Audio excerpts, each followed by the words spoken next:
But we'll cross over to the Alisa Hotel for an event there. Let's do it now. Second of the series, of the 3-series dialogue that CATS is having with support with GIZ. Today's dialogue looks at how do we empower women traders to be able to take advantage of AfCFTA. And it's very essential that all the supports that are needed to propel women businesses to be able to trade under the AfCFTA is given. If you go to the market without women, there'll be no food. They go and bring food from the hinterland. And if women decide to go strike for even 1 week, I think that there will be a starvation and famine in the cities. And so there's a lot that needs to be done to support women businesses. And I'm happy to say that this particular discussion is going to help us to look at how and what needs to be done. And this meeting or this dialogue flows from a research work which was supported by GIZ and undertaken by Aya Institute for Women and Gender. We'll be passing the report, the hard copy of the report, to you in the next minute. I would like to say that, let me also stand on behalf of our board, CATS International, our board, on behalf of our board chair, His Lordship, Justice Samuel Kofi Dateba, and the management to welcome all of you here. Some of you may not know CAT, but CAT is a research and a policy think tank. Next year will be our 40th anniversary. And so next year, we will be having a lot of policy dialogues and work on trade. And CAS, we do a lot of work on trade. And one of the key areas we also work on is the issue of consumer protection, economic policy, as well as competition policy, ensuring that the market work efficiently for consumers and producers. And so I don't want to take my time because this event will be live on TV, and to ensure that we get the substance of the meeting on the for our viewers, I won't talk much, and so I want to give the microphone to the MC Odilia to proceed on the deliberations. Thank you. Thank you very much. Kusia Piadumako is the CATS International West African Regional Director. So this is just a copy of the book, and I'm sure it will be going around for all of you to see very soon.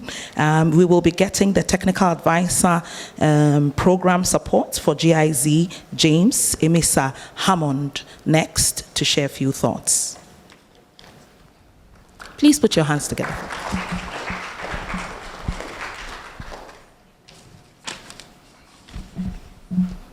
Thank you, Odilia.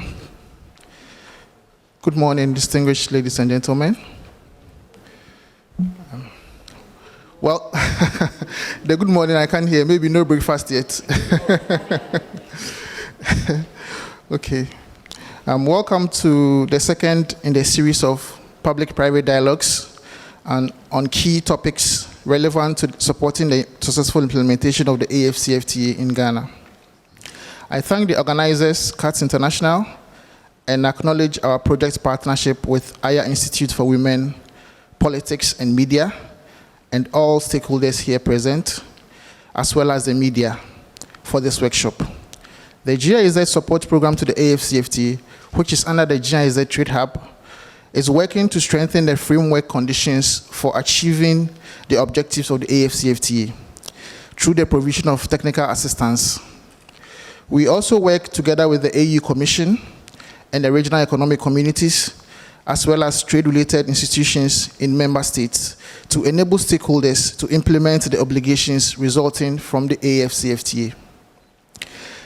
The GIZ Trade Hub is currently working with key partners in Ghana, including the Ministry of Trade and Industry, the National AfCFTA Coordination Office, and I'm delighted to see Dr. Farid here, who is the head of the National AfCFTA Coordination Office, the Ghana Revenue Authority Customs Division, Association of Ghana Industries, Ghana National Chamber of Commerce and Industry, Ghana Export Promotion Authority, to name a few, by providing technical assistance in the form of sensitization, awareness building, as well as capacity building, to increase the knowledge about the economic opportunities and potential challenges of trade liberalization.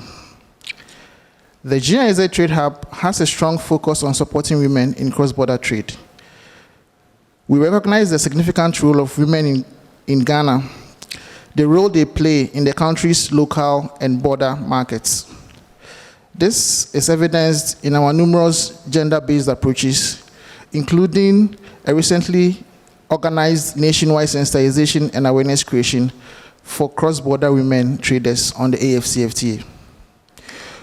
As we are all aware, women traders travel far and wide to bring food and other essentials to our doorsteps, yet their efforts in moving goods to and from local and cross-border markets are met with numerous challenges, such as long processes, harassment, undue delays, corruption, etc. It is for these reasons a protocol on women and youth will be negotiated and be adopted as part of the AfCFTA agreement. The protocol will be a dedicated after-legal instrument with a specific focus and bespoke institutional arrangements. The protocol is expected to address specific constraints and barriers women face when trading on the continent. It will create an environment that allows women to utilize the AfCFTA by accessing wider markets, improving their competitiveness, and participating in regional value chains. To support these efforts, in late 2021, the GIZ Trade Hub, in partnership with stakeholders, commissioned a study to assess the potential of women-led MSMEs in Ghana to take advantage of the AfCFTA. And like Mr. Adomako mentioned, we have copies of the report here which will be distributed to you. The objective of the study was to assess the preparedness of women-led MSMEs and cross-border traders and how to enhance their capacity to take full advantage of the AfCFTA, as well as advocate for policy reforms that will address any legal, administrative, institutional, and structural barriers to trade for women traders in Ghana. Today, we have created a platform for policy dialogue between public and private sector, especially women traders, to relook at the findings of the study and discuss needed policy changes and frameworks that can help women in Ghana to take advantage of the AfCFTA. It is our expectation that the policy briefs resulting from today's dialogue will be a major input for Ghana's negotiation team on the AfCFTA protocol on women and youth. I am looking forward to fruitful deliberations, out of which concrete and pragmatic policy prescriptions will be provided for consideration and action by policymakers. I thank you and wish all of us a successful workshop. Thank you.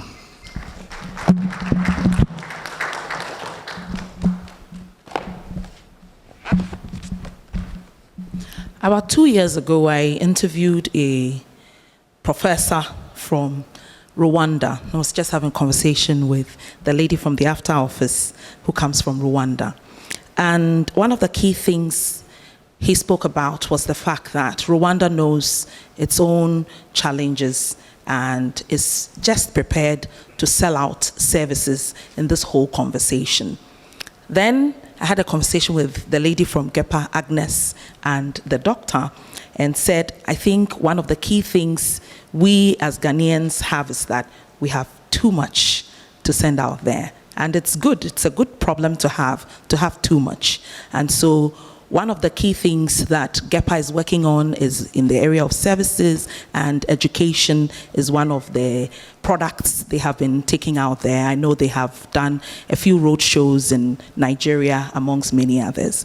I'm saying all of this because the next speaker comes from the educational sector. He's in the person of Professor Godfred Bokpin, and he is from the University of Ghana Business School. Please, let's put our hands together.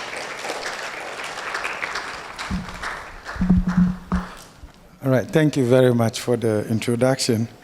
It's good that I'm from Ghana. Yeah, I stand on the existing protocols. Good morning, everyone. I'm sure we all acknowledge that this is a very topical issue. It couldn't have come at a better time than now.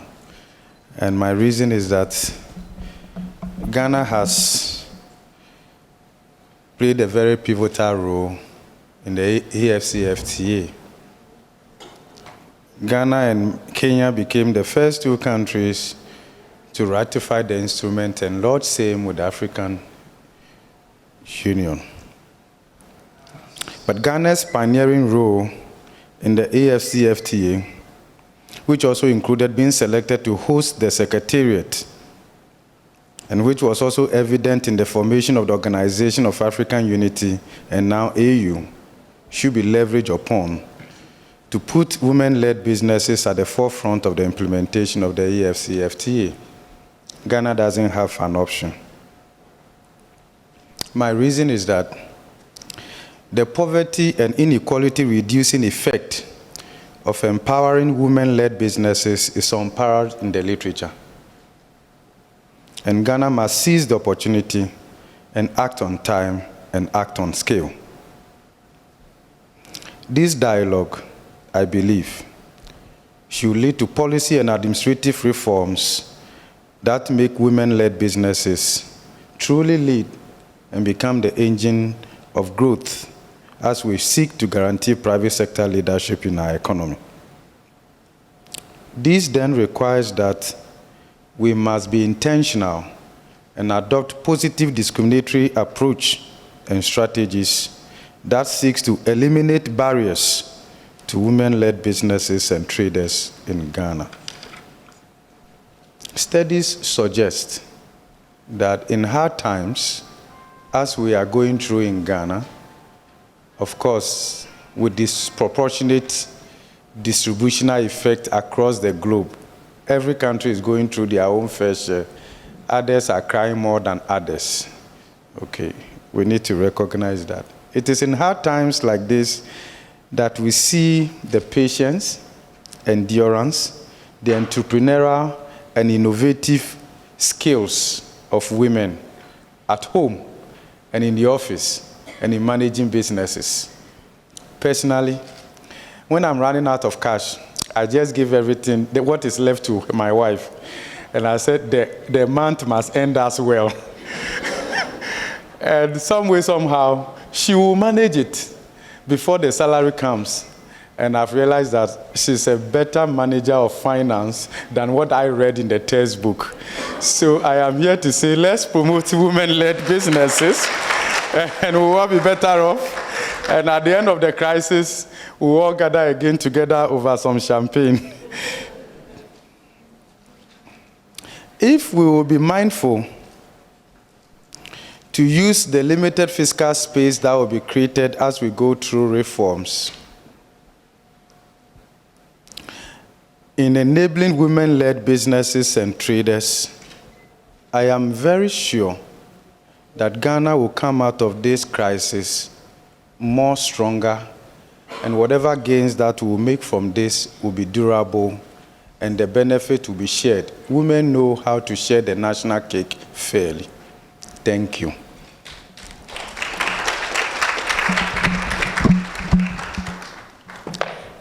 Thank you very much, Prof. Bokpin. The next on the bill is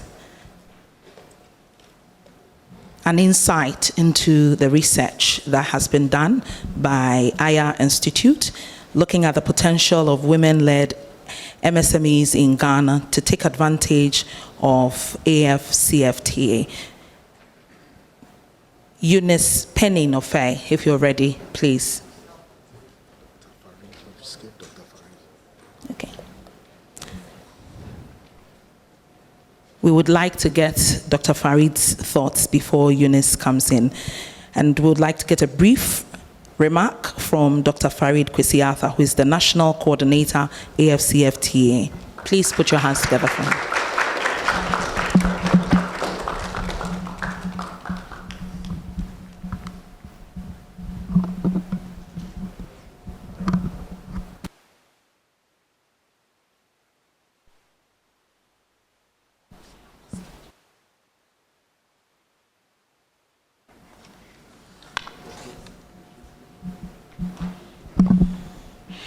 distinguished participants, all protocols observed, thank you very much for having me here this morning.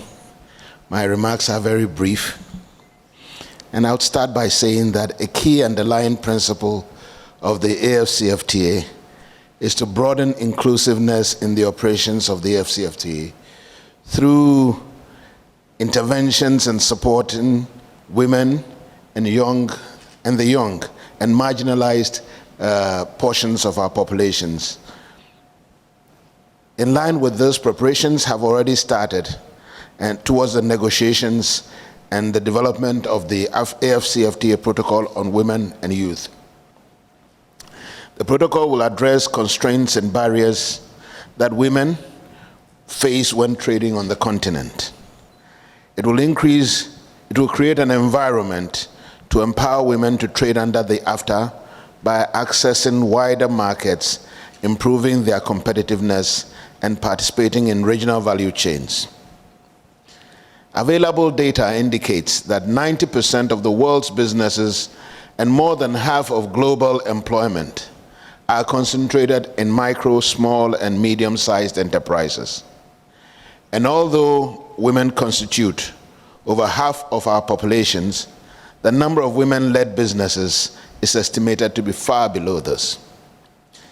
Increasing the participation of women in the labor market could increase the country's productivity, leading to greater economic diversification, innovation, and poverty reduction. Trade has an important role to play in driving this economic growth by supporting women's empowerment and by advancing gender equality. New trends in global trade, especially the rise in services, global value chains, and the digital economy, are opening up economic opportunities for women. Trade has the potential to expand women's role in the economy, decrease inequality, and expand a woman's access to skills and education.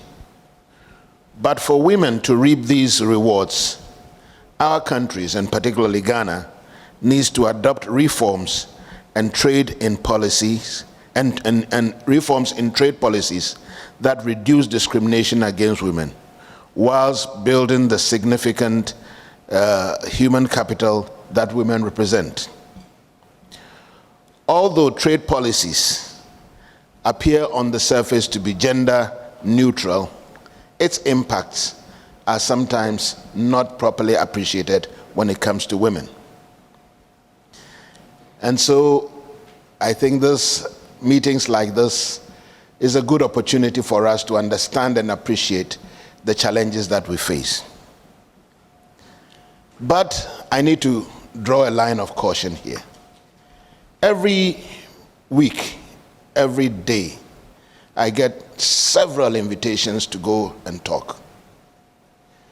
If we spend AfCFTA talking, we'll miss the boat. There is no day that I don't have more than 5 invitations to go and say something about all aspects of AfCFTA.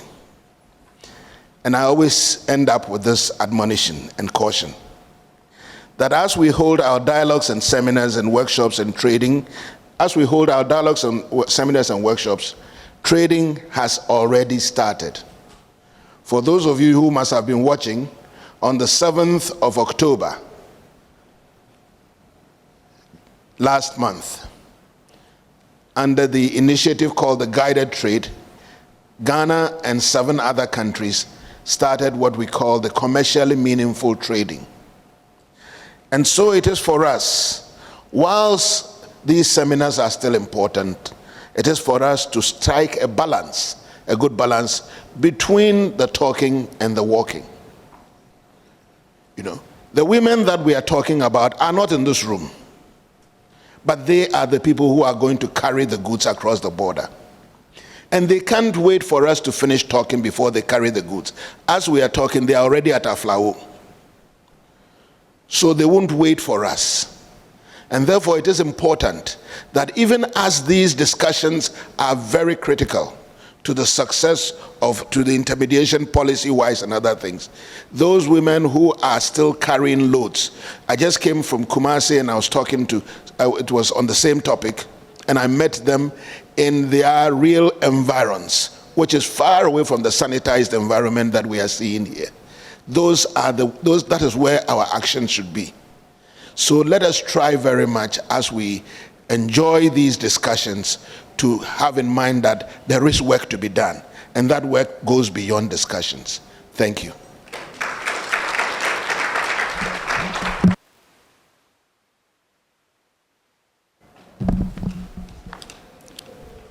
Thank you very much, Dr. Farid.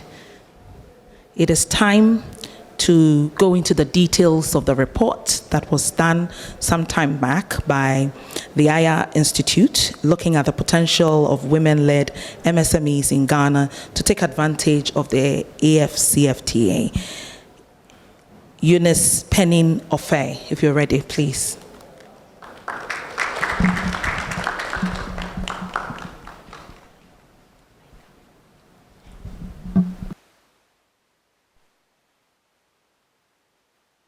Hi and good morning to you all.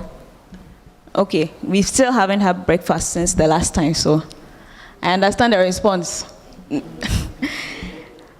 Okay, so I realized that I have less time than anticipated, but it's all right because many of the things that was going to be said during the introduction has been said already, so I don't have to go on repeating all those things. And besides, my session says findings, so we are going to go straight to the findings of the research, and then we can go on from there. So I'm here to present the findings on a study to assess the potential of women-led MSMEs in Ghana to take advantage of the AfCFTA. And as we've heard, the AfCFTA presents a huge opportunity for these women, and this research is assessing whether these women are able to take advantage of this huge benefit that this agreement presents.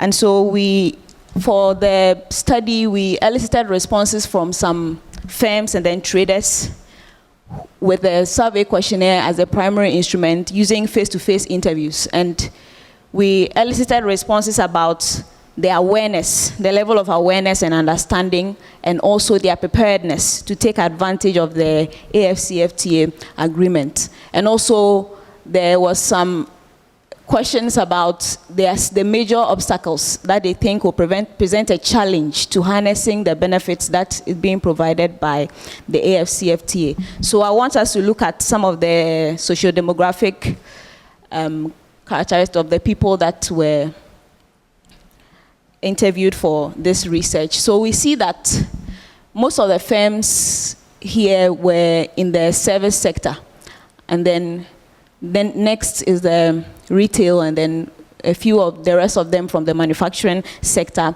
And then when we look at the traders, we looked at people from about 10 industries. These are the industries that contribute the most to employment within this sector, and the huge potential that they offer for this. So we have people ranging from the food and tobacco industry all the way to textiles. And the one with the lowest, we have the people in the transport service, the motor and refined petroleum product. Those were the lowest number of traders in the research that was conducted. Then we look at the ownership composition. We see that majority of the firms are locally owned firms, and then in terms of the gender of the ownership, most of them are at least predominantly owned by women or all women, and then a few of them are predominantly owned by men, and then all men. We have about 30% equally owned by men and women. Okay, we can go on to that. Then, because education is also important to taking advantage, to understanding the information, we look at the educational levels of some of these women traders, and we see that a majority of them have at least a junior high school level education, which is the compulsory level of education in Ghana. And then we have about 1% with a postgraduate degree. So let's look at some of the findings. So the research to assess their potential to take advantage of the opportunity that the AfCFTA presents, we looked at their awareness and the knowledge level about the AfCFTA. Do they know that this is going on?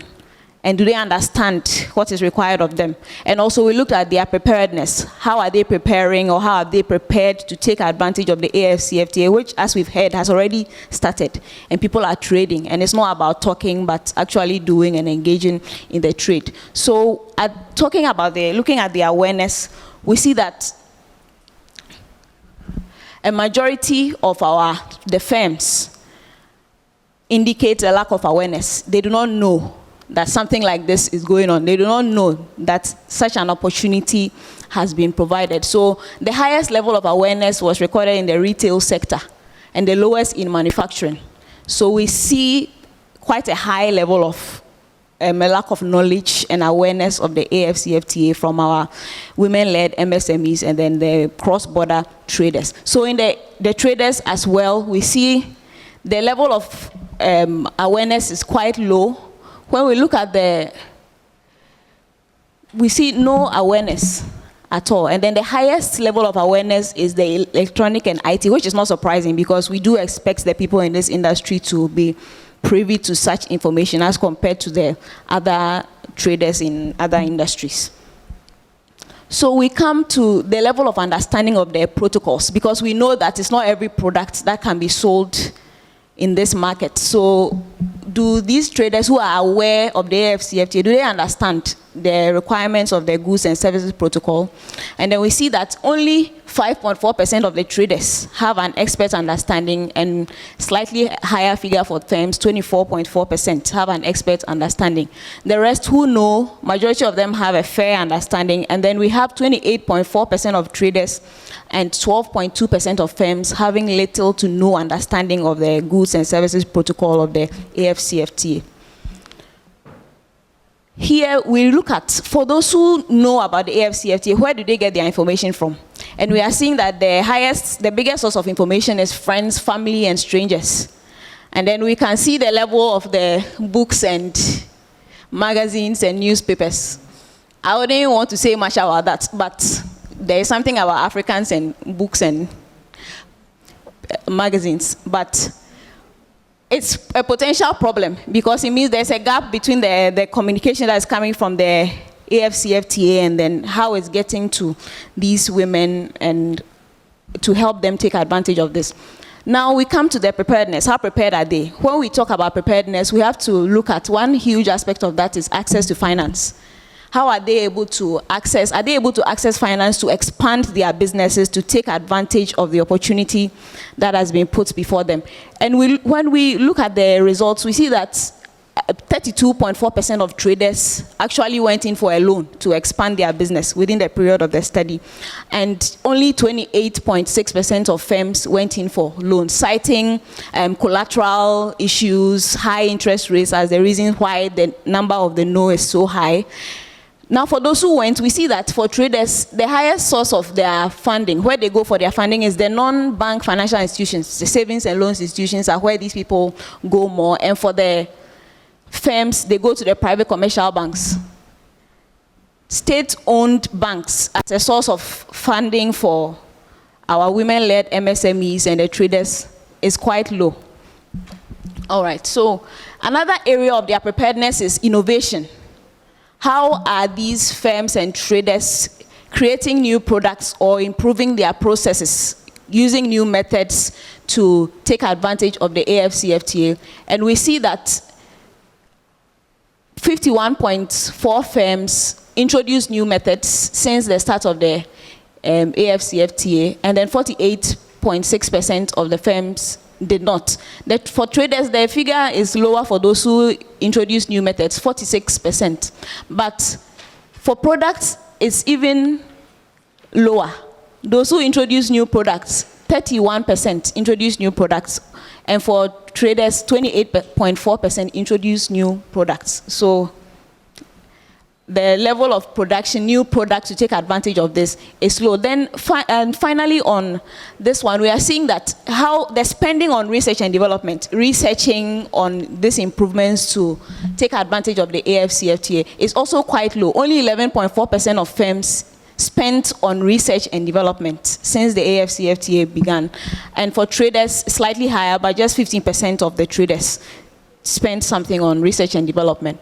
Then also pricing. Pricing is a huge, stable prices is relevant to be competitive in the market when you are competing with countries from all over the continent. So our prices must be stable. So we look at how competitive the prices of our traders and firms are, and we realize that 87% of firms saw their prices increasing, and for traders 76%, which is still quite high, and puts them at a sort of disadvantage when we are talking about competition on a market where people are coming from all other countries on the continent.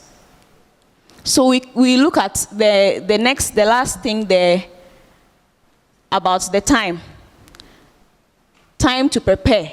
Since those who, now we are looking at those who are aware, and we are asking, since they became aware, did they have enough time from the point of awareness till the commencement of the agreement to get ready to take advantage of it?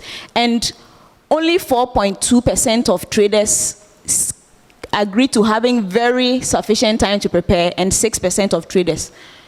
For 36.6% of traders, they did not have any time at all. Not at all. They didn't have any sufficient time to prepare for the kickstart of the AfCFTA. And for firms, 23.5% of firms didn't have time at all.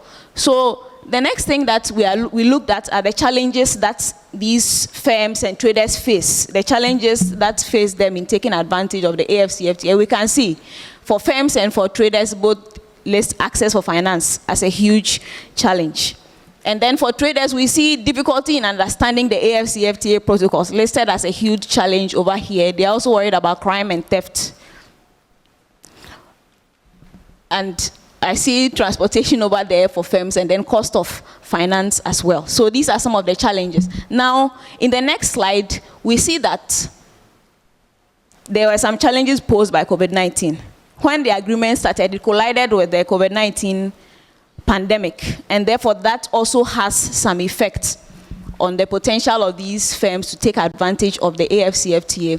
And this is the statistic of that. The retail sector records the highest level of major challenge faced during the COVID-19 pandemic. And we can see that basically every sector, every industry, when we go to the next slide too, we see that every industry faced some sort of a challenge due to the COVID-19 pandemic. Details of that are in the report on the number of firms that had to close down during the period and how that affected them. So we are seeing that generally there is some optimism. These people are seeing that there's an opportunity to be made use of, but the level of knowledge is low. The understanding is low. Many of the Ghanaian women traders and the women-led MSMEs, they are completely clueless about the AfCFTA's existence. And given that the MSMEs are the backbone of the Ghanaian economy, if we do not strategize well, we will miss the opportunities that we all know that the AfCFTA presents. And as my boss often says, we are going to be hosting the secretariat, but we are not going to benefit from it if we do not address some of these issues. So we finally make some policy suggestions that there's a need to enhance the information access for these women.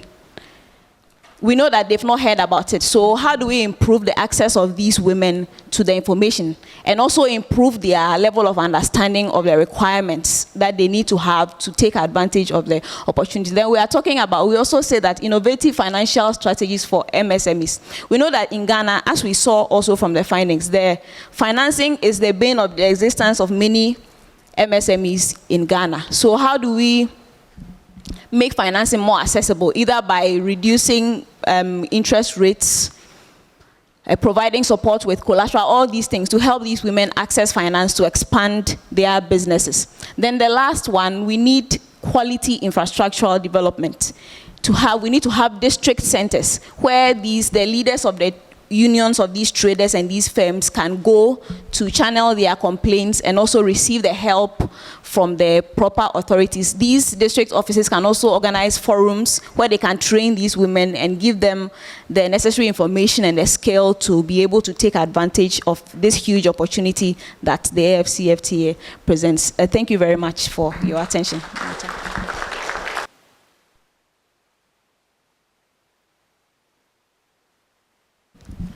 Thank you very much, Eunice. So much to chew on and so much to carry into the discussion that is going to be starting pretty soon.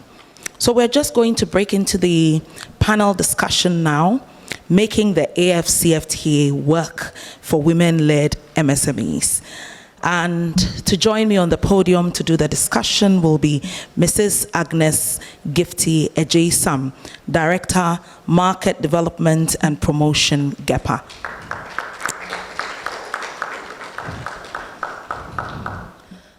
Then joining will be Madame Audrey Baini. She is the Executive Director, Women of Africa Network.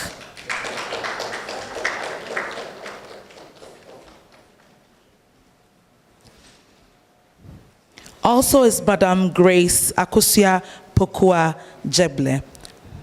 She is the Head of Marketing, GNCCI, Ghana National Chamber of Commerce and Industry. Dr. Mrs. Na Kowa Ajemfra. She's the Chief Executive Officer, iExpress. She's also joining the discussion. And then last but not the least, Madam Fatima Ali Mohammed. She's the Chairperson, Women in Agribusiness, AGI.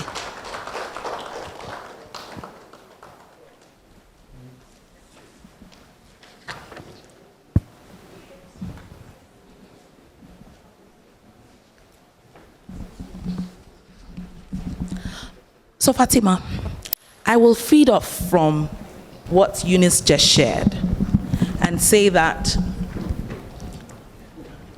less than 40% of people within the manufacturing sector have any idea about the AfCFTA, looking like processing, moving goods from their raw state to finished state is an issue. And does that really tell in these figures that, for example, have been released? From agribusiness, are people aware? Are they getting ready, especially women? Okay, first, sorry, I'm the chair for the agribusiness sector, not the women. It's for the whole thing.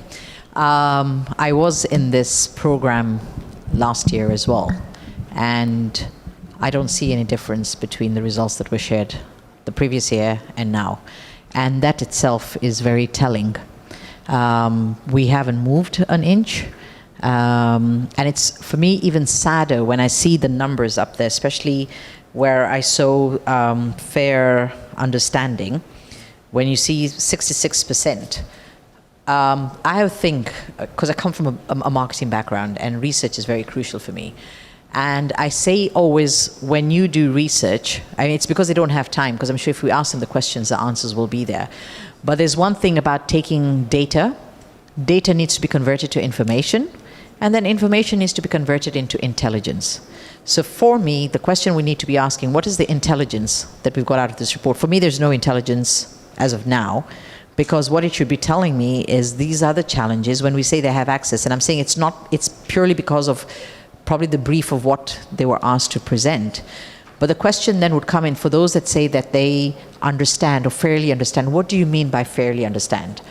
Do you know that there's a licensing process? Do you know what is the origin? I can tell you, and probably except for my dear sisters from the customs, if we were to ask anyone right now, how many of you in this room know the list of items that have been put on the Continental Free Trade list that will be trading? How many of you know it by item? No one. I can tell you I sit at AGI and I've been chasing for it. So when we talk about this Continental Free Trade, let's be honest, even the basis of the information is not there. So do we know what is going to be going and moving from 100% to 0? So forget the manufacturing process. If you come to the agric, we've got to understand the SMEs are the engine of everything. They're going to be the feeders into the bigger market. So if we're saying the bigger firms do not understand, how are we expecting the common agric person to understand it? So the reality is, let's just call a spade and not a big spoon. We don't know about it. It's sad, especially when we are the host country to this. I'm a Kenyan. I've been in Ghana for 12 years. Today, Kenya, like Professor has said, Kenya and Ghana have a bilateral trade agreement. We've already exported, I think, 3 shipments from Kenya. We did tea 2 weeks ago. We did batteries the other week. I can tell you, being a Kenyan, that we are a manufacturing-based country. We're not an import-based country. Ghana is an import-based country. Do you think today, if countries like Kenya and Ethiopia start, which they are already doing, are we going to be able to catch up? That is the question we need to ask. Doctor, we had a conversation before we sat on stage, and you were telling me some of the challenges in getting information, especially for you who wants to export services. You probably should share some of the challenges you face. Yes, so like she rightly said, access to data or information is virtually non-existent. So even if you know about AfCFTA, to what extent do you know? I am a businesswoman, I'm a doctor, and for a woman, you are afraid to take the risk. I still work at Trust Hospital because I am afraid to go purely into business, so then I'll try and combine. But iExpress is like 10 years, and I'm ready to move out there. I went for programs, tried to get information, and it wasn't there. I was part of a program, and then I was like, oh, because of AfCFTA, I want to take iExpress to Liberia, because I know that they don't even have enough eye care, they don't have eye care training centers and all that. So I would want to take iExpress. Then it's like, how do I start? Where do I get the necessary information? No research has been done, no information, nothing. So those are some of the challenges as a woman or even as a business person you are afraid to take. So it's a very limiting environment for us to be in. GEPA and Ghana National Chamber of Commerce, are you disappointed? Share with us what actually can they, for example, access, doctor, for example, from GEPA. Are there any special regimes, especially for the services sector? Because it could be one of the key things that we can export. Remember several years back, we used to export teachers to Nigeria, and we still take a lot of students from Nigeria currently in our various universities. And so we have a great potential in the services sector. You say that you have a department or a desk currently on services. Share a few details so that Dr. Na can pick a few things and send her services to Liberia. Thank you very much. I would like to just say that one of the key challenges we are all facing in this is talking to each other and coordinating with each other, because the information is somewhere, but how do we get it? And so I want to take the opportunity to also share with all of us that at the Ghana Export Promotion Authority, we have a services export department. You all know what services is. I mean, services, non-tangible products. And services, sometimes people think that, oh, I can only consume a service when it is done outside of Ghana or something. But when even foreigners come to the country, it's a service because they come with money, foreign money, they consume a service and all that. And so at Ghana Export Promotion Authority, realize that the services sector is about the biggest of all the sectors of any economy, but we can't do it all. And so we have 4 priority areas under services. The first is albeit higher education, like we spoke about in our universities. Dr. Bob Kane will agree with me that we have a lot of foreigners there. So a lot of our foreign investors have special, let's say, they preserve special numbers for our foreigners. And so we've been doing a lot of road shows in Nigeria, especially. This year we've been there 2 times already to attract the Nigerians to come to Ghana to attend our universities. So higher education is one of them. Now there are 3 others, but I'd like to address Doctor's Own. There's something we also called medical tourism, where we identify certain centers of medical excellence and promote the services for consumption abroad, or try to attract foreigners to Ghana to consume that service. And I was sharing with her early on that even before the Chief Executive Officer of Kolebu, that's Dr. Ampoma, became the Chief Executive, we used to do a lot of work with him in the plastic surgery unit, where we took the service outside of Ghana, particularly to Burkina Faso. And so medical tourism is one area. I'd like to end on this note because maybe all these things are there, but you don't know about it. So I'd like to talk about collaboration. And so I take the opportunity to thank CATS International for organizing this PPP program, because it will give us opportunity to know where to get the information. At GEPA, we have, since I think May 2021 or so, we set up the GEPA Impact Hub. Unfortunately, many of you don't know about it, but I bet you, when you come there, there's so much information there. To start with, we have computers fitted with working internet, with information on them that you can access on AfCFTA, on women, on the youth, on tariff or non-tariff barriers. Perhaps we are not spreading the information enough. Come to the GEPA Impact Hub on the 10th floor of the AfCFTA building. We have, it's free. It's free there. There's so much information there. So let us talk a lot more to each other to get information on AfCFTA. I don't know whether I should also talk about what we are doing or later. I'm sure we will take a look at all the rest. Okay, thank you. So, Ghana National Chamber of Commerce, you have a critical role to play in all of this conversation. And from the research, it indicated that just 5.4% of people, especially traders, really understand the goods and services protocols. Is that telling? Of course, even the number of people coming to register and to get involved in the trade. Thank you very much, and I want to once again congratulate CATS International for this program. Last year, I think I was on the panel with some of our wonderful women here, and we made certain contributions. And as I sat there and I listened to the research findings, I was asking myself, I'll come to your point. I was asking myself, are we listening to the same research findings we listened to last year, or it's a new one? That is my question. If it is the same, then I can pardon the system. But if it is a new one, then I will have a big challenge.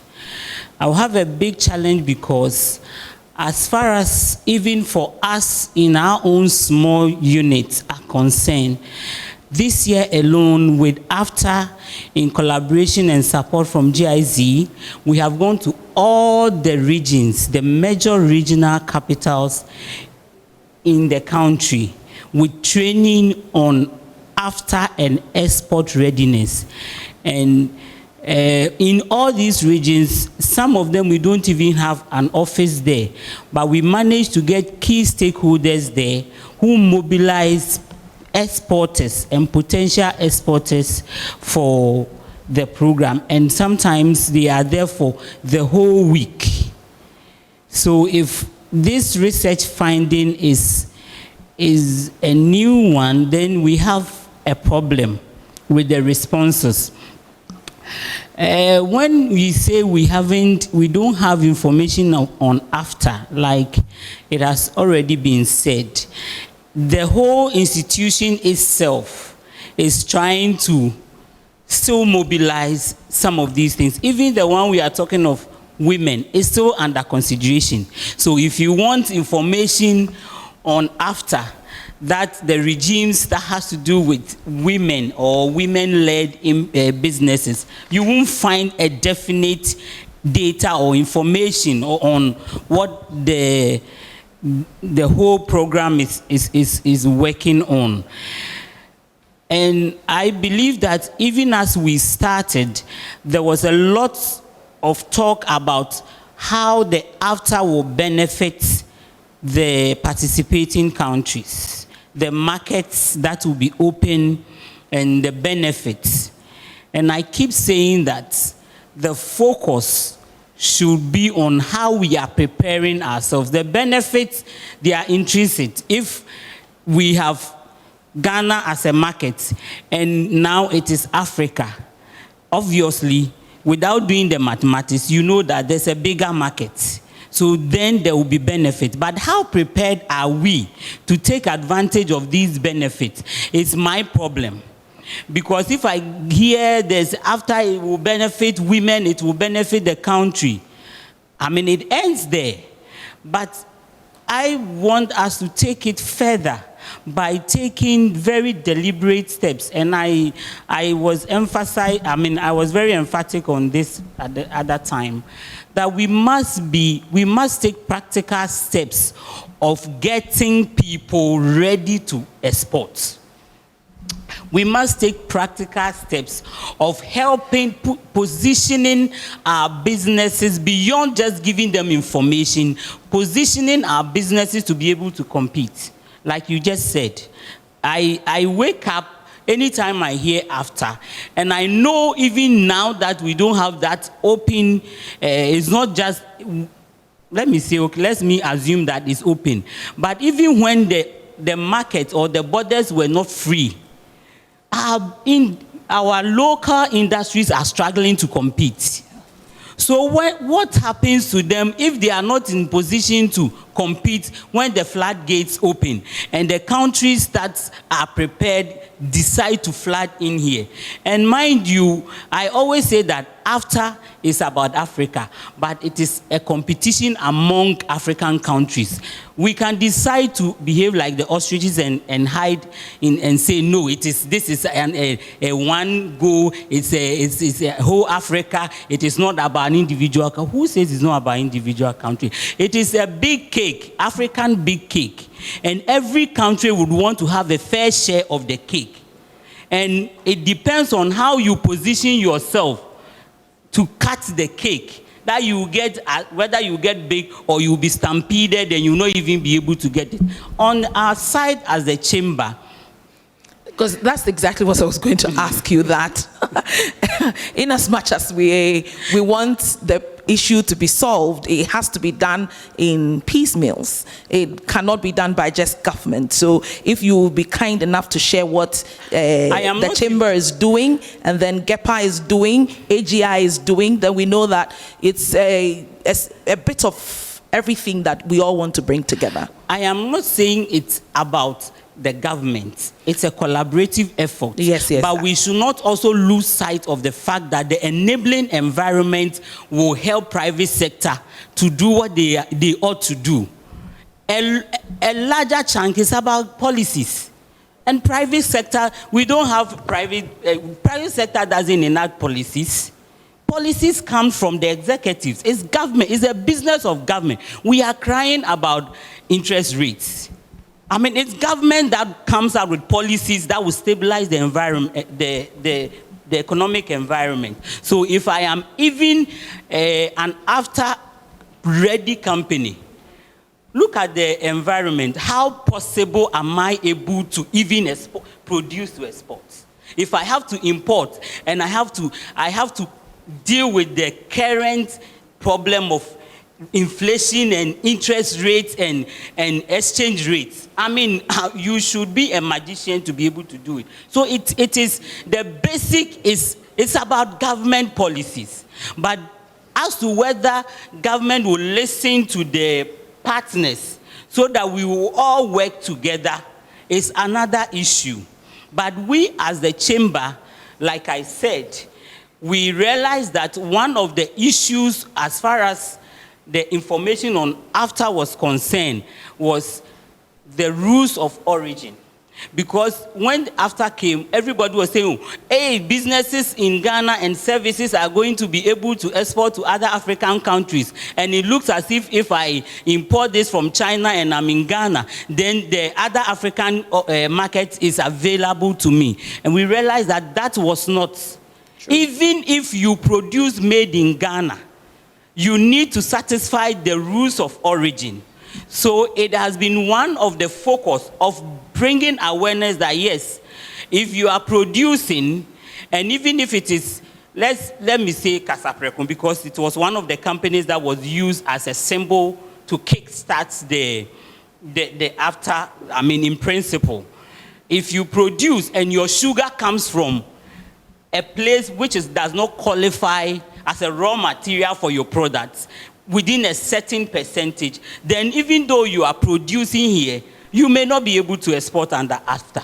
So what we are doing is educating even those who are ready, who are exporting or even manufacturing on alternatives, raw material alternatives, suppliers alternatives, to be able to produce and meet the requirements of the rules of origin. And like I said, this year, with the support of GIZ, we have gone to all the regional capitals, everywhere, irrespective of whether the chamber has an office there. We have organized, we've gone around the country. And to bring it home as women, we've been generalizing it, but I think today's program is about how to get women ready. Mm-hmm. And when I want to talk about issues on women, I'm not a feminist, but I get a bit emotional or passionate. No, I don't want to use emotion. I think passionate is more positive. Yes. I am very passionate about it. Because even though we've kept talking about equality, gender equality, affirmative action and all that, it is not just making women represent but not present. Mm-hmm. If I want to repeat myself, talking about making affirmative action, the consciousness of giving women the opportunities and all that, it is not just having them represent, but to feel their presence. And so we are saying that for us as chamber, we are working, and we've already discussed with GIZ, that we want to go beyond just telling them that if you manufacture this, you need to get your raw materials from A and B, to make sure that we help women in the medium term who are prospects immediately after prospects, to position them to be able to fill the holes that they need to fill the gaps, to be able to qualify and register for AfCFTA. Then we are also looking at, it is not just producing and exporting, but you want to be sure that there is sustainability in supply. Because if you get a customer in any of the African countries and you are not able to produce to meet the demand, then you will be worse off, because nobody would want to deal with a supplier who is not consistent. So we are also looking at how we can build that supply chain. How do we call it? The researchers should help me. So you have a consistent supply chain. It's not that I have the ability to produce granite paste, but how am I able to get the sustain that to be able to meet the supply? I was in the meeting where one member of the chamber, he's also a member of AGI, said that he went to the US and got a demand for apparel. And he was like, oh, this one they're in Ghana. That is one of our strong points. So he quickly took the order and promised them that as for Ghana, you will get this anytime. To his embarrassment and his shock, even though he put together a number of these people who produce, they were not able to meet the demand. So it is one of the things we are looking at. I want to bring Kakazi into the conversation to just share a few things in relation to the protocols that are being discussed, especially that is on women and the youth. She's from the AfCFTA Secretariat. Yes, so we do indeed have a protocol on women and youth and trade being developed. It's being negotiated, and I think it will be ready early next year. I can't speak to some of the more sensitive issues that are being discussed, but there are two major ones. The first one, I think we've heard it a number of times this morning, about the objectives that the AfCFTA makes for the continent, for Africa, for all Africans, whether widening market access, improving the regional value chains. But what the protocol promises to do is to make legally binding commitments as to how women can benefit from that. And then the second one is to deal more with informal cross-border traders and trying to formalize that sector. So as we know, as it stands right now, informal cross-border trade is the majority of intra-African trade. And there are a lot of barriers that these people face while they're doing it, and the majority of them happen to be women. And what we're trying to do as of now is develop a simplified trade regime. I believe they have one in the East African Community, in COMESA, in SADC. I think there were talks of developing one in ECOWAS, but it hasn't been up yet. So really looking at building on what the RECs already have to develop a continental simplified trade regime, wherein if you have a consignment that's under a certain agreed upon amount that most of these cross-border traders have, it's not like tens of thousands of dollars. It's really below 500s, below $2,000, right? So if you have a consignment that's low, you qualify for a simplified regime. That means simplified documentation, simplified processes at the border, and trying to really make these documents, this information accessible for people who don't really have the time or the ability to go through the process and like the jargon of a large legal or customs document. What I would say is there are a lot of consultations, much like this one, not just from the AfCFTA Secretariat, but on regional levels, on national levels that are happening to see what barriers, what challenges women SMEs, women traders are facing. And I would encourage you all to really keep going at those because we want them to directly inform the negotiations that are going in place for the protocol. It's senior trade officials and ministers who are doing this, but we don't want this to just be what they think the women are facing, right? We want the women to directly inform, tell us the troubles that you're facing when you try to trade at the border, when you try to trade with other African countries, when you try to trade even within your own country, and help these people develop the interventions to directly address those. It really hurts me that Dr. Farid is out of the building, because then I wanted to bring him in also to tell what's happening in the Ghana office, because from all this conversation that we've had this morning, it clearly shows that we must have a special regime and we must go at it from a policy perspective. I remember, and I said this at another forum, that I went to the University of Ghana purely based on quota. And it's because a government at the time or the university saw that it was a need and decided to create a quota system to be able to have more women come into the university. And that's how I went to the university in 2005. So we clearly need to have a quota system for women to be able to trade fairly and to be able to have not just like Madame said, they shouldn't just be represented, but they must really take an active role. So I will still come back to AGI and I will come to you as well, and everybody will take their turn.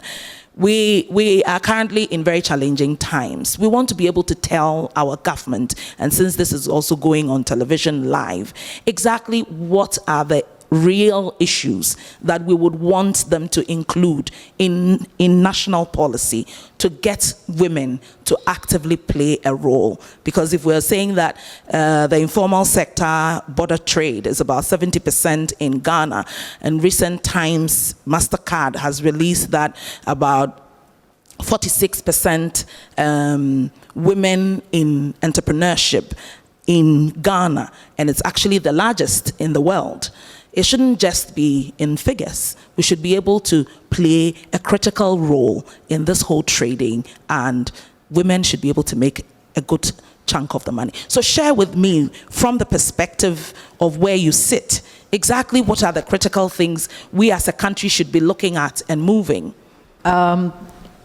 See, I think somebody had spoken earlier, you know, we come to such forums, we say everything, and then we walk away and we forget everything.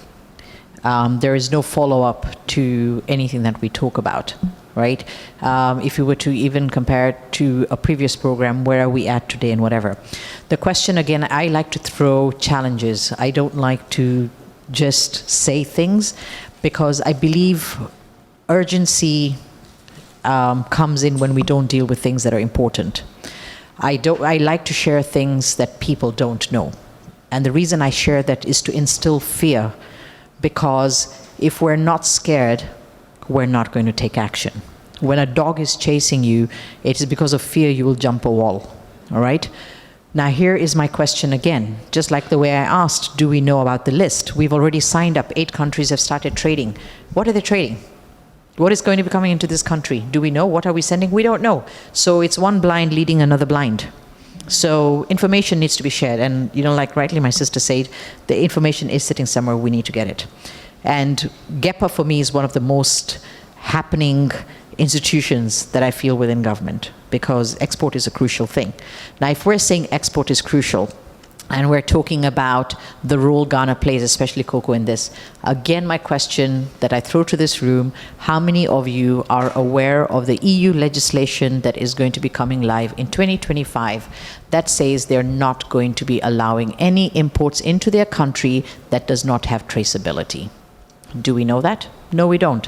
What does this mean? Today we're sitting in 2022, 2 months left of 2023. We have 2 years to make sure we put traceability. Otherwise, you cannot sell your cocoa, you cannot sell your fish, you cannot sell your yam, you cannot sell nothing. Nothing. So here is the question, that what happens then? So should we be worried that, oh my God, the EU is not going to buy our cocoa? I'm the first person to say, let's stop selling to the European Union. Are you telling me that a continent of so many people cannot be drinking cocoa every morning?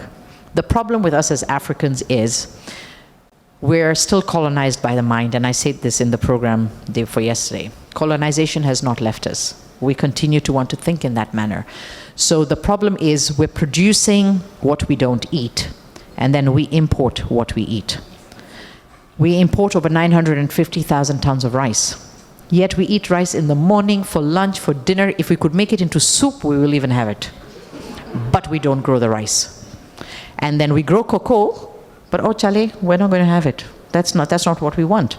So why should I care if somebody outside is not drinking cocoa from Ghana? It was a discussion the other day that if you picked a Milo tin, or Milo, or whatever you call it, please go and check the ingredients and tell me the percentage of cocoa in it. You'll be shocked. So again, let's stop talking flowery and get to the real program. Let's get our leaders to move away from this what's in it for me syndrome. We need to lift our people. It is high time, and I keep saying this, the only judgment we have is the same earth that we're supposed to be loyal to is the same earth we're going to be buried in, and this earth has the right to spit us out and say you were not loyal to me. Okay, so we need to first understand. I told people recently, have we gone to the public ledger to check the percentage of food security we have? Do you know Ghana will not have food for the next couple of months? The percentage we normally save, I think, was 2 to 5%. This is public information. So we don't have food to feed ourselves in the next couple of months. Do we understand what that means? We're sitting here and talking about trading and wanting to export to here and there. We will not be able to feed ourselves.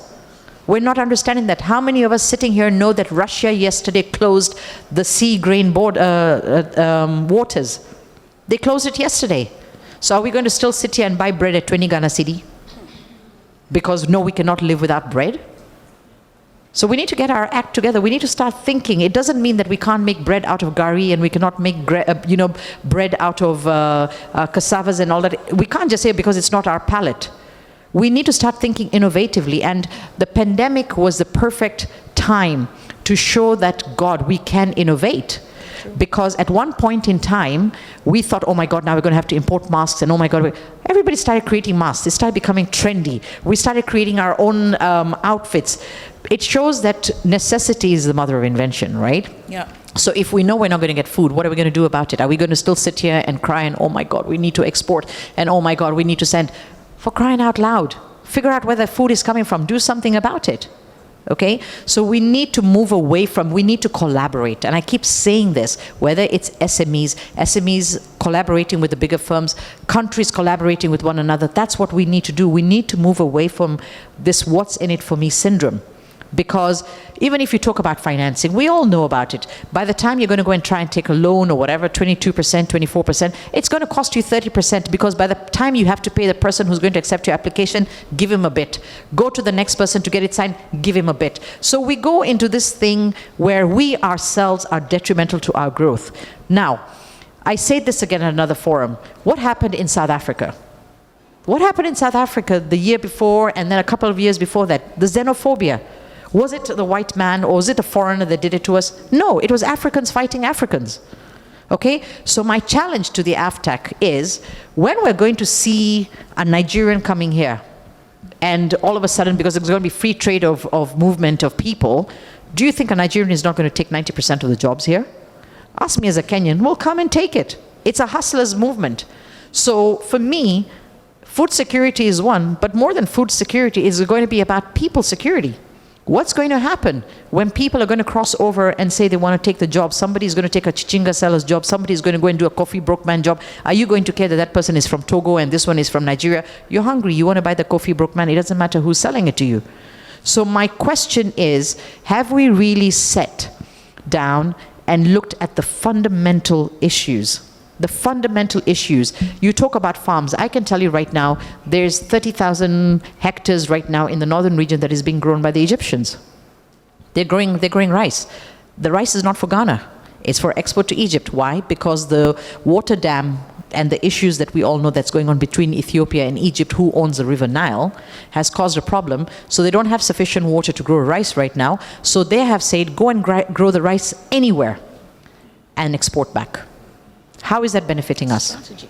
How is that benefiting us? It's strategy, exactly. The Chinese. Do you think China just woke up one day and decided, oh, we want to go and give, money to everyone and blah, blah, blah? No, it is because they were competing against the Taiwanese.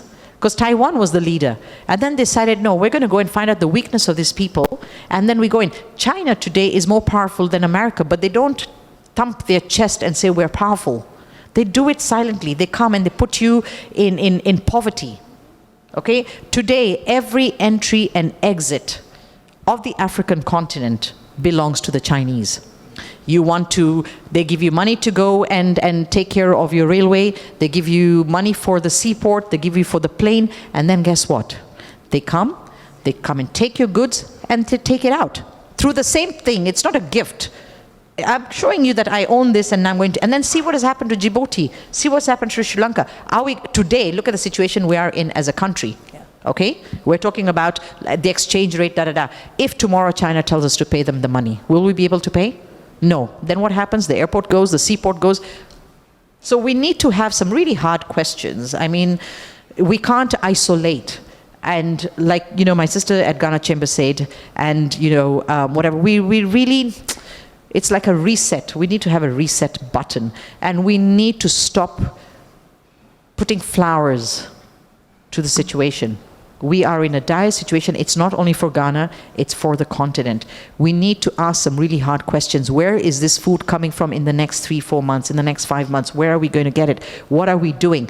And then, for example, if the agri sector, fertilizers has been one of the biggest issues we've been talking about, go and talk about history. Fertilizers were never used.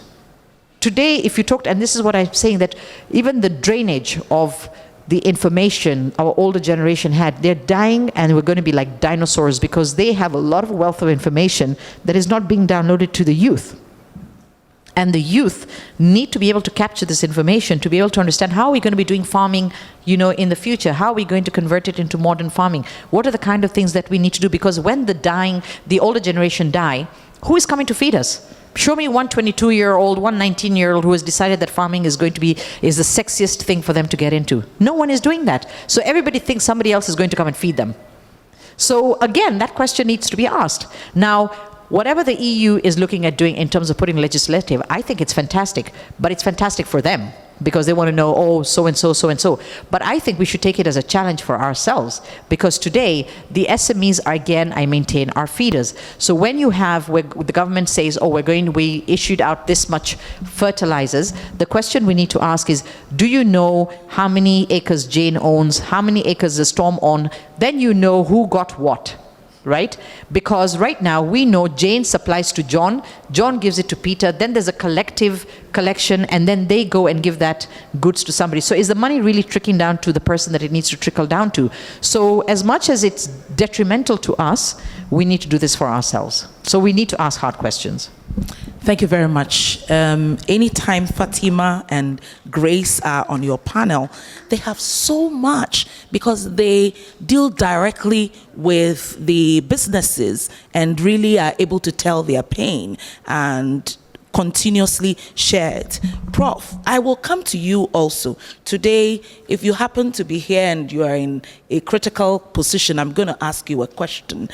She asked a lot of questions in relation to agriculture, and I want to find out from the business school, are there special programs within the business school to prepare the minds of young people to take agriculture, for example, as a business and to run it properly? This has nothing to do with women. I will come to you on it. But women actually form a huge population of people within the agric sector. So once they go through, I will come to you to answer that as the last question. So go ahead, Audrey. You belong to a network that is supposed to be helping in the education. And before we came to have the panel discussion, I asked you, has anything changed? We were here a year ago. Has anything changed? Yes, I mean, it's a good question. Most of us were here on the panel this time last year, and the data looks pretty much almost the same as last year. So it will seem as though nothing has really changed. I can actually see some differences. I can see there's more information out there. I can see that. I see it in the media, but there's a lot more that needs to be done. And I think it's a collaborative effort. It's not one organization or another who is responsible for doing this. I think it's a collaborative effort. And I think the media have a real responsibility as well when it comes to information about AfCFTA. I mean, you talked about knowing about rules of origin. There is a manual out there. Since our last conversation, there is a rules of origin manual that's out there. Who knows about it? Probably not many people. There's an e-tariff book online as well. Not many people know about it. So there's information out there, but where do you go to get that information? And also we're talking about women who are in rural communities. How do they access a lot of this information? I know there's information on social media, for instance, but how many people would be able to access the information that's out there? So we need to rethink this whole thing of getting the awareness of AfCFTA out there. I know there's a program that's about to come out soon, the African Common Markets. I'm sure you all hear about it soon, but it talks about AfCFTA and all the issues around trade in Twi. And I think that's something that's a real necessity because we speak in English all the time. We assume that the information is out there. We assume that everybody understands it. But we are perhaps not reaching all the communities that we need to reach when it comes to very important information. So we need to go back to drawing board and say, why is the data the same as it was last year when we're 1 year on? Professor Bofkin, I know that AfCFTA is going to be part of the curriculum, is that right, at universities? And that's major. You know, we talk about making agriculture sexy. How do we do that? I mean, 60% of arable land in the world is here on the continent. why are we going to be hungry in 2 months' time? That's just unthinkable. You know, we have the most youthful population in the whole world are here on the continent. Let's reach them with the right information. Let's start thinking of the opportunities that we have, because we do have huge opportunities when it comes to agriculture. We have huge opportunities. We're talking about value chains and making sure that we enter value chains. I mean, fine, so EU are making decisions, they don't want our cocoa. Fine, maybe it's time that this makes us rethink converting our own cocoa. Why are we sending out all our cocoa and receiving back expensive chocolates? What stops us from processing that? You know, the value chain is really key to the success of AfCFTA. We need to start thinking hugely when it comes to value chain and getting, especially agribusiness. This one dam, one factory, I mean, apparently 70% of that is in the agribusiness sector. Let's start looking at how we get, it's not working, okay. I was just going to say. So let's make it work. Why is it not working? Why don't we make it work? Because this is the opportunity to start feeding into. The state has never been successful in selecting entrepreneurs. Right. The system, you create a system. The system select entrepreneurs. We have a mentality that when the state gives a pie, it's not an investment. It's a return for your support. Okay, and you see it manifesting in how Maslock has been operationalized over the years. I believe that if you don't have money, the little that you have, you want to put it where you can get the maximum returns. Yeah. Right. That's what we should do. And create that enabling environment. When you create that enabling environment, the market will pick the real entrepreneurs and separate them from the acting ones. And I know very good, successful business people in Ghana who chose not to identify with 1D, 1F. So they want to be on their own. And they are doing well. And we know some 1D, 1F, after taking their money, it went somewhere else. Some of them only exist in a textbook right now. Prof, whilst you have the microphone, then answer my university question. I think one of the things I noted here is how do we internalize AfCFTA in a way that works. There's a bit of disconnect between how we want to carry the information to them and how they want to receive the information. One of the things I picked from their work was that the market women, the traders, and the rest of them told the researchers that they get to know about AfCFTA through family and friends, not through online portal that we have created. In other words, we are putting food at a place where the people actually don't want to eat from there. So we need to, we have to be unique and tailor it to specific needs. How do we approach this segment of population and businesses with the information so that they will be able, it cannot be one size fit all. That will not work, right? There are, in fact, you know, and I know that there's been some kind of sensitization across. Just a couple of weeks ago, we were in Takrady on a certain program, and this AfCFTA came up. And apparently some of them might have attended this, but I can assure you right after that, they forgot about it. We have to be intentional, and we must not do it like the Bubra system. Look, trade in economics is a specialized area. Okay, that requires a specialized training to be able to understand. And you and I know that the protocols, rules of origin, is not something even I can read once and understand. To be very honest with you, I had to read it several times to understand. And we are talking about the university professor, and you are talking about somebody with BECE qualification, right, and all of that. So we need to be intentional and also simplify the information in a way that they will be able to connect and run with it. If we do a survey of the information that you'll find on AfCFTA and the rest of them, I can assure you a good number of Ghanaians in the SME sector cannot relate to it. Simply just can't read it and understand and work with it. There's one thing having information and being able to run with it and the rest of them. And I think that when we talk about infusing this in the educational curriculum is the way to go.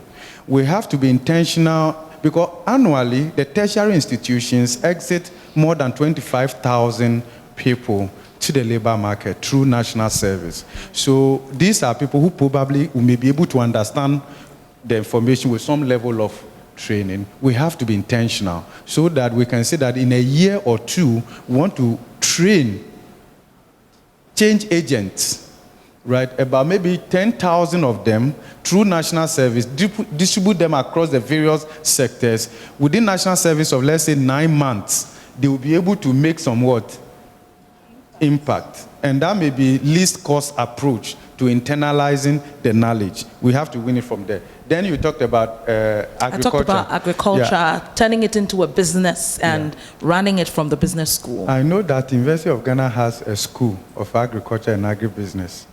The last time we checked, majority of the people who finish from there are in the banking industry. They are not in the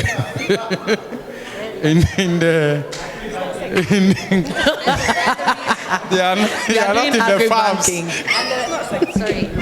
And the reason for that is because people in agriculture never get finance.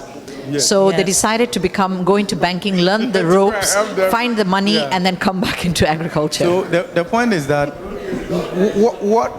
what are the linkages? Okay, what system have we put in place that links a university graduate in the School of Agric and Agriculture to, let's say, real business? What is the level of practical that is infused in there and the support mechanism so that they see that when they leave here, these are the channels and the rest of them, that doesn't exist, right? So you finish the university, you're on your own.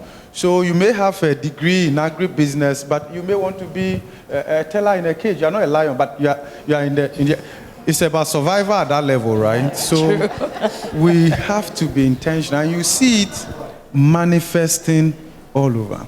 And I looked at the same data, and that is why we are worried that at the leadership level, there's a certain posture that assumes that things will suddenly be okay on their own. No. Without our effort. And I'm concerned. I'm concerned. So we have, look, if you, certain part of Africa, the politicians are unwilling to invest sufficient money in the areas where they don't see themselves. You were talking about what is in this for me. them. Right. So if you find a good number of them in the agribusiness value chain, you will see how they themselves will direct and influence funding in those areas and the rest of it. But we haven't done that. If we want to create jobs, that's what we are talking about today. If you look at Ghana, there are 2 subsectors that hold the key to job creation. Agro-processing. So there's a difference between agriculture and agribusiness, right? And agro-processing. So the job creation capacity in terms of agro-processing is very high. Then you're also talking about tourism. And then somebody mentioned medical tourism. Along those layers, just focus on these 2. If you look at the cluster that we want to major in right now, it's like majoring on the minor. We cannot compete in the financial and banking sector. Even here, we lost it. We've lost here. How do you want to go and compete outside where you've even lost at home? So let's identify the areas where we have those comparative advantage and back them with the necessary competitive advantage. Burkina Faso taught us something, that you need to live beyond comparative advantage. They don't have comparative advantage, but they've created competitive advantage that is undoing our comparative advantage. That's why Ghana is importing tomatoes from Burkina. Burkina is a desert country, right? And cotton. And the rest of them. So there's a lot that we have to do, but I believe that in some of these conversations also, we need to sit down with the policymakers. We must all feel the same way and see how we can put Ghana and the rest of them. I'm bringing you into the conversation because I know there are about 17 items that have been identified. My question is a 2-pronged one. One on gender, because we are here because we want to have a women's conversation. And if we don't create a special regime, especially coming from GEPA, it will be an issue. So share with us if there are any special regimes within the GEPA system. And then, of course, Prof. talked about being intentional about the goods we have even selected for exports. Are we majoring on the minors? Maybe you can share the 17 if you know all of them, and then share with us why, for example, you chose those items. Thank you very much. And before I say all that, I'd like to just remind us that we are here to look at how we can make good use of the AfCFTA so that we'll benefit from it and get the Ghana we want. So sometimes when we focus on just the problems, it will kind of slow us down. And so I want to take the opportunity to tell you about some of the things that we are doing, which you can collaborate with us to ensure that we get the Ghana we want in the AfCFTA. One of the things Grace spoke about is somebody went to take an order of textiles in the UK or US and they couldn't come back and supply it. Yes, it's a key issue. And so at the Ghana Export Promotion Authority, one of the key things we are doing is to help in with the supply side constraints. Because when we go and we say that we have all the 17 products, which I'll mention shortly, and then we get an order in them and we are unable to, honor the order, then there's no point in getting it. And so we are supporting right from the word go. For those in, let me even use shea butter. We understand that shea butter, we all know, is picked from the north, mostly. But there are challenges with even picking the nuts. Because the more nuts there are, the more snakes there are. The snakes also eat them. So how do we get more nuts to get more shea butter? What we do is that, or what we are doing and have done, is supply the women with boots, so that they can go deep inside to collect the nuts and get more shea butter for processing. When it comes to planting of things like pineapples, we give disease-resistant, suckers, so that we can get more pineapples. We have done in so many, communities. This year, if you look at the NTE statistics 2021, you see that cashew is one product that has gone up. In fact, after manufacturing, the product that we exported more is cashew. It is because we had about, I think 2017, gone to the places where we cultivate cashew and sprayed their farms, provided, disease-resistant seedlings and suckers to ensure that we get the mass of the product that we need. Now, I also want to talk about like cocoa and chocolate. We produce, like Fatima said, we are eating the things we don't produce, and then we are producing, a product that we don't need. I think that's what you said, that we don't need. That we don't eat, sorry. Let me just use chocolate.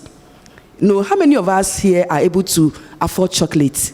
How many of us know that apart from CPC, apart from niche cocoa, that there are other people who are manufacturing chocolate? Can we see by hand? It's because they don't eat it. Yes, they don't eat it, but not just the eating it, but also as an export product. In fact, how can we be the second producer of cocoa in the world and not being able to manufacture chocolate? It's important that chocolate, because chocolate gives a lot of numbers, the chocolate market is worth 2 billion every year. How much of that market do we have? It's a shame to say that we have less than 1% of that. True. So what we are doing at Ghana Export Promotion Authority, we started last year. We are looking at some of these products. It will fit into the 17 that we spoke about.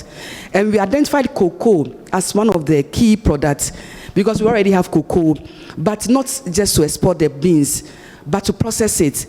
We are working with an association called COVAC. COVAC is cocoa in the Cocoa Value Chain Association of Ghana also. And we are promoting them. This year alone, we've taken them to Nigeria. Let me just take my time and say, in South Africa, they produce a lot of wines. And so last year, when we went to the IATF, realized that you could, be eating chocolate when you are consuming wine. And so we are collaborating with an association called Winers. They are in South Africa. They did roadshow first in Nigeria. They took Ghana's chocolate there. And it was a massive activity. People just saw that our chocolate is just as good as the Hershey's and the others. We came back to Ghana in July. We did the roadshow in Ghana. And just last week, we were at the Winers program. We took about 10 small chocolatiers. Only niche was big. But they are small ones. And I'm happy to say that a lot of them are women. They are women who are into manufacturing of artisanal chocolate. Because we had heard that South Africa the president has said that he wants to, promote chocolate. So we quickly went in there, and this 10 companies, with niche cocoa being only the big one. At the end of the first day, all the chocolates got sold out.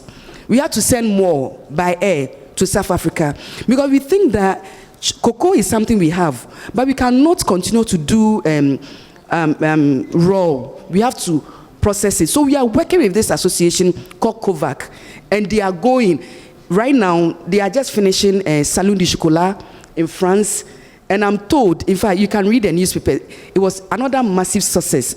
So these are some of the things that we need to know and run with it, because they are kind of low-hanging fruits. Now let me come to the 17 different priority products. In Ghana here, we non-traditional exports are more than 400 different products. We cannot promote everything. So we are looking at the 17 most important products to promote them so that they can carry along the rest. We selected them based on a lot of things. The women, sectors where you find women, so that when women are supported, the community is supported. Women bring in a lot of developments, economic development. When the woman is gainfully employed, there's money in the house. So we are looking at textiles, for example. We have a lot of women there. And then the agro-processing sector. In fact, right now, if you look at the mathematics, when you come there, it's surprising to know that cereal, peanut butter, they are made by young women who have incorporated digitalization in their processes. And they are able to sell online. They are able to quickly market and promote their products. This is one thing we are doing. And so, and there are a lot of women there. The 17 products include processed cocoa. We don't do beans, processed cocoa. We also do cashew and the value chain. We are also doing garments, as I've said. We are also doing, I may not remember all of them. Yeah, that's and then, let me talk about agro-processing and agric. How do we make it sexy? Last year, we did a program called Youth in Agriculture, YIEP. Youth in, I forgot it, but it's YIEP. We actually launched the bigger one yesterday. What we did was to select 20, it was a pilot, graduates. And I'm happy to say that about 7 or 8 of them were women. 20 graduates, and we attached them to experience, people in the field. Businesses. Yes, to coach and mentor them for 6 months. And they learned a lot. Yesterday, one of the young women was sharing her story, Mary. She was saying that if you see a very fashionable, if you see a dress, you say, look at me, the way I'm dressed, I never thought I would do agriculture. But when I was attached last year to a farmer, Solomon, I'm mentioning the names because there are things we have actually done. He said, I will be in the sun, and then I just want to go inside and rest. I will be told that go and do the pineapple suckers. What we did with these 20 people is that when they came out, we gave them 1 acre of land, and then we gave them inputs like fertilizers, all the things they will need to be able to cultivate. And importantly, they have off-takers for the pineapples and the things they are producing. This year, we launched it yesterday. We've extended it to 100, young graduates. 100 young graduates. At least 50 of them being women. And one lady who did national service in my department, I saw her that said, hey, what are you doing? And I said, Madam, I want to go into agriculture. I think agriculture and agribusiness is good. Having worked in GEPA. So she's one of the new 100 trainees that we are doing. So these people have been attached to the grown-ups so that they don't, live with their wisdom. But now we have extended it into beads making, into agro-processing, not just agric, raw agric. And so we are doing a lot of things. Let us all come together. There's certainly something in it for us. Looking at it a positive way. We cannot say that AfCFTA has so many problems, so it will not work. It has to work for us. And we are doing our best to make it work. Last week, we had a forum with Rwanda. We realized that a lot of the things we need, Rwanda has. They also need a lot of the things we produce. They wanted fabrics. So we went to GTP. And look, they bought so much material. I mean, because it has to be give and take. We cannot say that we will supply other markets, people will not supply to us. But we need to prepare and supply what we can do best. And so we are already, signed agreements with so many of them. They are come to buy our fabrics, they are buying our shea butter, they are buying our cocoa our chocolates, because we produce we focus on the processed one. So right now, for me here, my take at this event is that let us know what each other is doing and collaborate. True. Because if we don't do that, then AGI is doing something, the GNCC is doing something. We've also have been doing the road shows. We even have gone beyond the regions. We are in the districts where we can speak Chi and Eve and all that. We are in the district, sensitizing about after. But after that, what? After that, what? How can I take advantage of it? So let us rather collaborate, see what each other is doing. How can I join in to ensure that we are getting the Ghana that we want, that it won't be like the AGOA.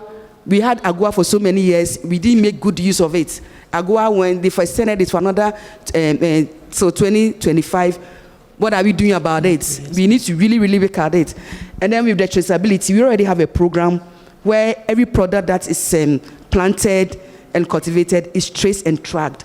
So please, let's work together. Agnes, let's look for the information, work together, and ensure that... I'm coming to what we are doing for women. I'll just finish on that one. Okay, so it's got to be very quick because we have just 3 minutes to go. What we are doing and for I women. want a few thoughts from Doctor on... I'll just finish right now. And so at Ghana Export Promotion Authority, way back, we decided that at the awards program, we will have a Woman Exporter of the Year to spur the women on.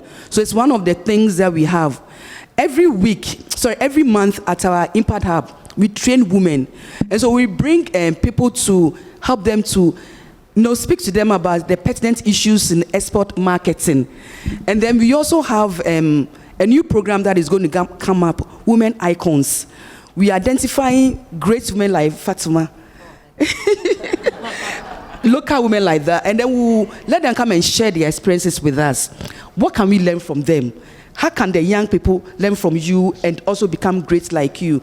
Very soon, I'll see you lunches. I hope I've not gone ahead of her.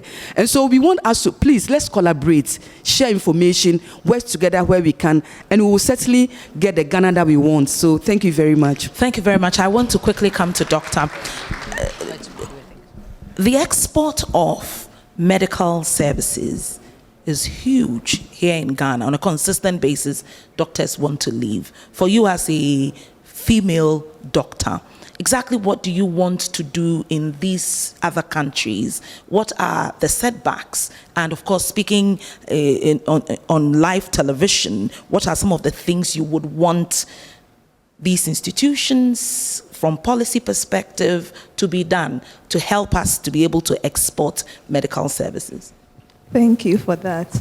So as business women and in the health sector, it is very important that we have policies that we can liaise with the educational system, because we have the resources, we have the skills, but taking it out there, we would need all these institutions to help us know the barriers, the legalities, how to formalize all these processes.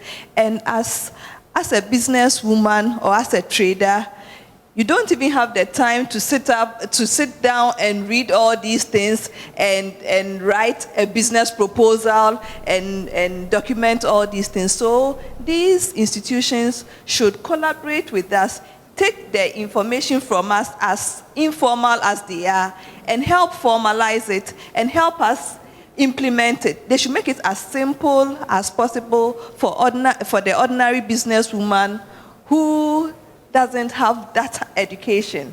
They should simplify it for us. The policies, the access to finance and all that should be brought to the lowest level. And when we are contacting the business people, we should make it the networking should be such that it shouldn't be whom you know, or if you don't know anybody, you don't have the information, because some of these things, we don't know. I mean, I've been in business for about 10 years. I don't know what JIPA is doing. I accidentally ran into Auntie Grace about a year or two ago when a client told me, nice, iExpress registered under the chamber. And I said, how can iExpress benefit from it? So I went to her office, and then she told me about it. And so some of this information, business women do not know. Let's come to their level. Let's leave our offices and come to their level. And as much as possible, let's make it very easy and simple for them to implement, to understand. Thank you. Thank you very much, ladies. We are going off the live feed, but we will come back in-house to continue. Thank you so much, all of you, for the great contributions you have made. In fact, you have given us huge food for thought as a country to take home and to act upon. I'm so grateful. This conversation has been so exciting. I'd like to say a big thank you to Agnes from GEPA, who is the Director for Market Development and Promotion. I'd like to say a big thank you to Audrey. Audrey Baini is from the Women of Africa Network. And then, of course, also Grace. Grace is from Ghana National Chamber of Commerce. And then Dr. Agnes, who owns Dr. Nakoa, who owns iExpress. And then, of course, my friend Fatima, who is with the AGI. Thank you so much. My name is Odilia Ntiamwa, and I've been doing this for CAT International and, of course, GIZ, and then Aya Institute.